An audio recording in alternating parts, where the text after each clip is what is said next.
Hello, I am Shiksha Goswami. Welcome to my channel. आज मैं बात करती हूँ ऑपरेशन के बारे में। ऑपरेशन नाम सुन के ही डर लगता है, और अगर ये आपके छोटे बच्चे के साथ होना है तो और भी ज़्यादा डर लगता है। मेरे साथ भी सेम हुआ था। मैं बहुत डर रही थी, मैं बहुत स्ट्रेस में थी, टेंशन में थी कि क्या हो जाएगा मेरे बच्चे के साथ अगर ऑपरेशन सक्सेसफुल नहीं हुआ, अगर कुछ हो गया। इसीलिए मैं ये वीडियो बना रही हूँ। आप में से कोई अगर इस दौर से गुजर रहे हो कि सामने ही आपका बच्चे का ऑपरेशन है, तो अगर आप मेरे ये एक्सपीरियंस सुन लो तो शायद आपको थोड़ी सी रिलीफ मिल जाएगी। ऑपरेशन से पहले आपको वैक्सीनेशन करवानी पड़ेगी। अगर आपका बच्चा 2 साल से छोटा है तो आपको प्रेवनार की first dose, second dose and HIV booster dose देनी पड़ेगी। अगर आपका बच्चा 2 साल से 5 साल तक है तो प्रेवनार की first dose, second dose and third dose देनी पड़ेगी और HIV बूस्टर डोज देनी पड़ेगी। ये डोज आपको रिपीट करनी पड़ेगी हर 5 साल के बाद।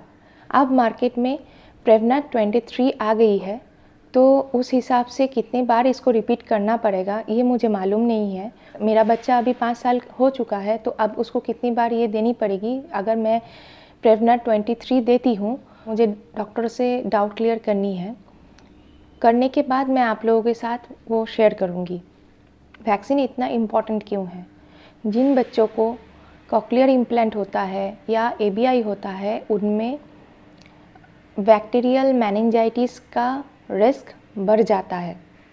तो अगर आप वैक्सीनेशन ठीक से करवाते हो, याद से करवाते हो, तो ये रिस्क थोड़ा सा कम हो जाएगा।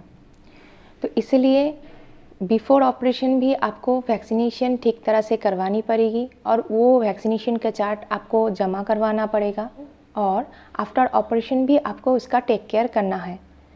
मैं मेरी जो वैक्सीनेशन की चार्ट है मैं आपको शो करवाती हूँ। अब आती हूँ ऑपरेशन के बारे में। सबसे पहले आप एक अच्छा ENT सर्जन को ढूंढो। आप नेट से देख सकते हो, रिव्यू देख सकते हो, या आपको अगर पता है तो वो और भी अच्छा है। सबसे पहले आप पैनिक करना छोड़ दो, कुछ नहीं होगा। टेक ए डीप ब्रेथ और रिलैक्स हो जाओ। सबसे मेन है, आपका बच्चे का ऑपरेशन होगा, और ऑपरेशन के बाद मशीन लगने के बाद अच्छी तरह से सुन पाएगा, बोल पाएगा। मैं जो पैनिक कर रही थी, मुझे ये ऐसे समझाने के लिए कोई नहीं था। पता था कि ऑपरेशन हो जाएगी, सब कुछ ठीक ठाक हो जाएगा, मगर as a mother, as a parent, सब में डर लगा ही रहता है। मैं भी डर रही थी, मेरे हस्बैंड भी डर रहे थे। अब मैं बताती हूँ ऑपरेशन का पहले वाला दिन, ऑपरेशन का दिन एंड उसके बाद का एक्सपीरियंस। मेरे बच्चे का बायलैटरल है, तो मेरा 2 ऑपरेशन हुआ था बच्चे के अलग अलग। हम लोगों ने एक साथ नहीं करवाई थी। तो हम लोगों ने ऑपरेशन से एक दिन पहले ही हॉस्पिटल का एक रूम बुक करके रखे थे, और हम लोग उधर शिफ्ट हो गए थे। पहली बार जब ऑपरेशन हुआ था तो उसको उस दिन रखने के लिए मुझे बहुत दिक्कत हुई थी, क्योंकि छोटा बच्चा है, एक रूम के अंदर नहीं रह सकता। नेक्स्ट दिन सुबह 6:30 बजे हम लोगों ने बच्चे को नहला धुला के डॉक्टर के पास दे दी। ऑपरेशन होने के बाद 1:30 बजे बच्चा हम लोगों को मिला। पहले आपको ऑपरेशन होने के बाद बच्चे को एक ऑब्जर्वेशन रूम में रखा जाएगा। उधर पे शायद आप लोग में से किसी को बुला लेंगे, मगर 3 घंटे तक आपको उसको कुछ भी देना अलाउड नहीं है। बच्चा से शायद आपसे डिमांड करे दूध पानी इसके लिए, मगर आपको कुछ देना नहीं है। स्ट्रिक्टली ये मना है। बच्चा सलाइन पे रहेगा तो डिहाइड्रेशन की कोई प्रॉब्लम नहीं आएगी।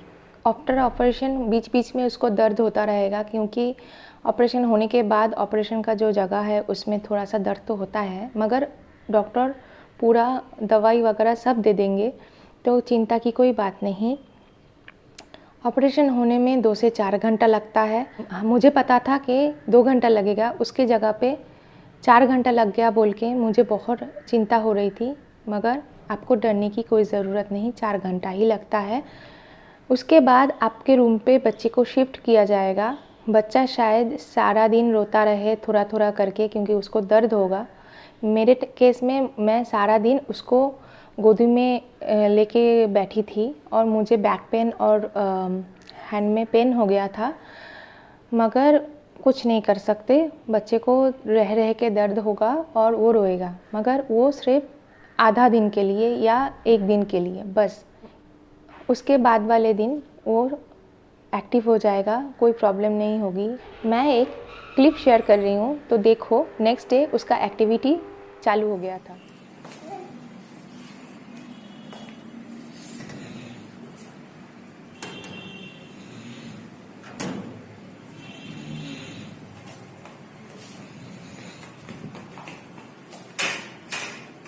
কি করছিস রে?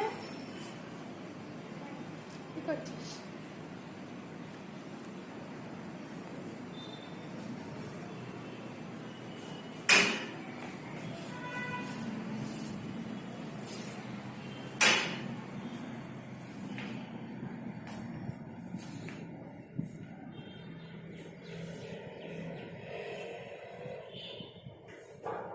পড়ে যাবি, কেন করছিস এরকম? फर्स्ट ऑपरेशन जब मेरा बच्चे का हुआ था, मैं एक्सपीरियंस नहीं थी, तो मुझे थोड़ी सी दिक्कत हुई।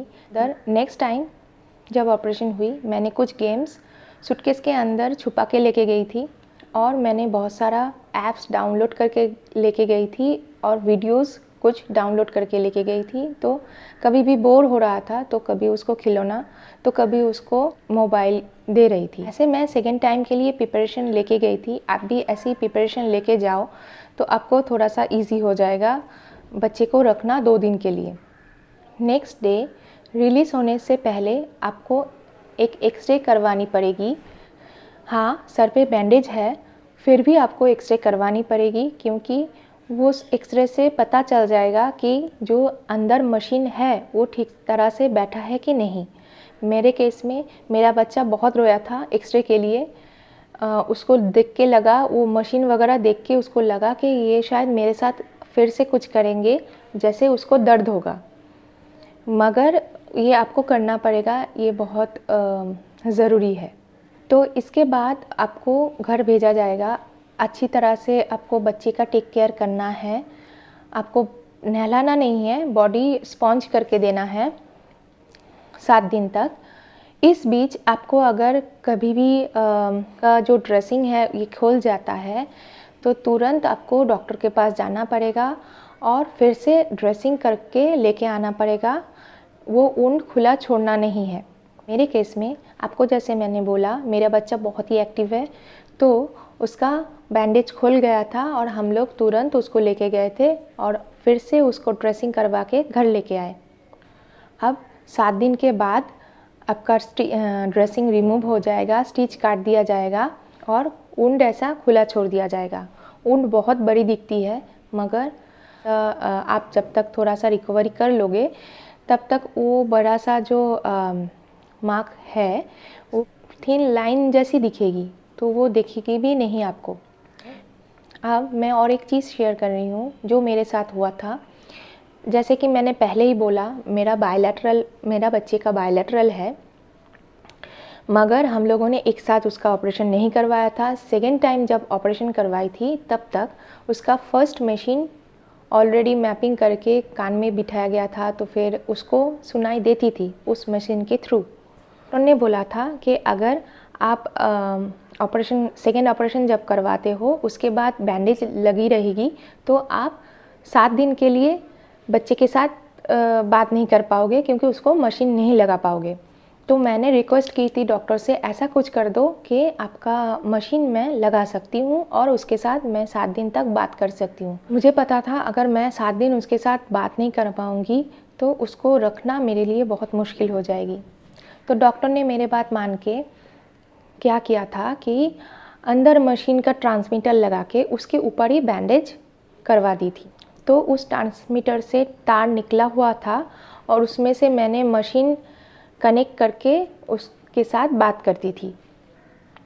तो 7 दिन मेरा तो इजी गया था, मगर उसके बाद जब बैंडेज वगैरह खुली तो दिखा गया कि उधर पे एक प्रेशर पड़ने की वजह से उसके अंदर जो मैग्नेट रहता है ट्रांसमीटर के अंदर, उसका प्रेशर पड़ने की वजह से बच्चे का स्किन है तो उसमें घाव हो गया था। तो डॉक्टर भी बहुत डर गए थे। उसके बाद मुझे मशीन 2 हफ्ते के लिए निकाल के रखना पड़ा और 2 हफ्ते तक वो कुछ सुन नहीं पाया। मुझे इशारे से उसके साथ बात करना पड़ा। मैं सजेस्ट करूँगी, अगर आपका बच्चा बायलैटरल है तो एक ही साथ आप ऑपरेशन करवा दीजिए। अगर आप फाइनेंशियली स्ट्रॉन्ग हो तो, अगर आप फाइनेंशियली स्ट्रॉन्ग नहीं हो, कोई और इशू है, तो आप दोनों अलग टाइम में करवाओ, मगर जब नेक्स्ट ऑपरेशन करना है तो हेड पीस लगाने के टाइम थोड़ा ये जो मेरा कहानी है ध्यान पे रखना और डॉक्टर से बात कर लेना। ऐसा हो सकता है। रिकवरी करने के लिए 2 हफ्ता या 3 हफ्ता लगता है। उन आपको दिखाना पड़ेगा डॉक्टर को। डॉक्टर देख के आपको डेट देंगे स्विच ऑन के लिए। तो 2 या 3 हफ्ते के बाद आपको मशीन लग जाएगी, स्विच ऑन हो जाएगा और पहली मैपिंग हो जाएगी और हल्का हल्का आपको बच्चे को सुनाई देने लगेगा। तो ये रहा मेरा ऑपरेशन की पूरा जर्नी। शायद आपको थोड़ा सा अभी डर कम लगे ऑपरेशन होने में। नेक्स्ट वीडियो मैं बहुत जल्दी शेयर करने वाली हूँ। प्लीज़ देखते रहिए और सब्सक्राइब कीजिए, लाइक कर दीजिए। Thank you.